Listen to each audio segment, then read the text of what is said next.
Hello guys, welcome to Pinky blog channel. তো সবাই অনেক অনেক স্বাগত। তো আজকে আবারও আরেকটা ভিডিও নিয়ে আইছি। তো এইটা হয়েছে আমরা হঠাৎ করে প্ল্যান হয়েছে যে আমরা যাইতেছি একখানে, কোনখানে ওইটাও তোমরা কইতেছি। তো যাইতেছি অমরপুর শান্তি কারিবাড়ি আশ্রমে। হঠাৎ করে প্ল্যান হয়েছে, আইসিলাম একটু দরকারে, তো একটু টাইম আছে একটু হাতে যাই মার দর্শন করে। আমিও কোনো সময় গেছি না, সবসময় ভাবি যাবো যাবো, কিন্তু কোনো সময় যাওয়াও না।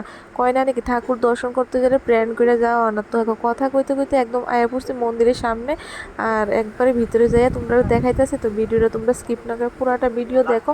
আর দেখো এত সুন্দর লাগতেছে, মানে কি কোমর, আমি তো কোনো সময় আইসি না, তারপর আমার এত ভালো লাগতেছে যে মন্দিরটা এত সুন্দর, মানে খুবই সুন্দর। আর কালার করছে যে আরও খুব ভালো লাগতেছে।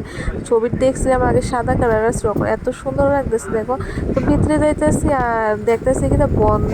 তো সবাই তারা জিজ্ঞাসা করছি, তো কইতেছে যে 1-1.5 ঘন্টা পরে মন্দিরটা খুলে হইবে, একটু আগে বন্ধ করা হয়েছে। তো অপেক্ষা করতেছি, যেহেতু আইসি আজকে মার দর্শন করেই বাড়িতে যাবো। তো আমরাও একটু ঘুরে টুরে দেখতেছি, দেখো ভিডিওটা তোমরা দেখাইতেছি ভালো করে। তো দেখো ঘুরে টুরে দেখতেছি আর বয়ে রয়েছি, মার দর্শন করে তারপরে যাবো।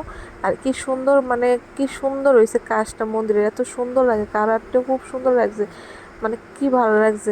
তো আমি এখানে এমনিতে বাইরে থেকে এমনি নমস্কার করছি, মন্দির ঘুরে তারপরে দিয়ে এসেছিলাম মারে দেখুম। তো আমার খুবই ভালো লাগে, মানে মন্দিরে আইতে আমার খুব ভালো লাগে, আমার একটা শান্তি লাগে, মানে মন্দিরের ভিতরে আইতে, আর আমার বইয়ে থাকতেও ভালো লাগে।